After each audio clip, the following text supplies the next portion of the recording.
ఒక్కొక్కరికి 20 లక్షల రూపాయల ఆర్థిక సహాయం చేసి మృతులందరికీ 20 లక్షల రూపాయల ఆర్థిక సహాయం చేస్తాం. గవర్నమెంట్ ఆఫ్ ఇండియా 2 లక్షలు ఇచ్చారు, అది కాకుండా 20 లక్షలు ఇస్తాం. అదే మాదిరిగా వీళ్ళందరికీ ట్రీట్మెంట్ ఇస్తున్నాం. ఆ ట్రీట్మెంట్ అంతా ఖర్చు పెట్టి ఎవరైతే ఈరోజు ఇంజ్యూర్ అయ్యారో వాళ్ళ పరిస్థితిని బట్టి వాళ్ళని ఆదుకుంటాం. కాబట్టి వాళ్ళని కూడా ఆదుకునే కార్యక్రమానికి శ్రీకారం చుడతాం.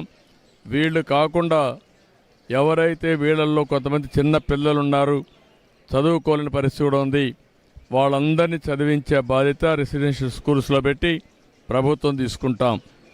ఈ పేదవాళ్ళు ఎవరైతే ఉన్నారో చనిపోయారో వాళ్ళకి ఇళ్ళు లేకపోతే ఇళ్ళు కూడా కట్టించి వాళ్ళని ఆదుకునే కార్యక్రమానికి కూడా శ్రీకారం చుడతాం.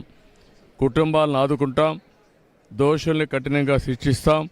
ల్యాప్సెస్ అన్ని పునరావృతం కాకుండా ఫర్మ్గా యాక్ట్ చేసి అన్ని విధాల ముందుకు పోతామని చెప్పి తెలియజేసుకుంటూ, నేను ఆ కుటుంబ సభ్యుల్ని తేలేం కానీ ఆ కుటుంబాలను ఆదుకోవడానికి అన్ని విధాల సహకరిస్తాం.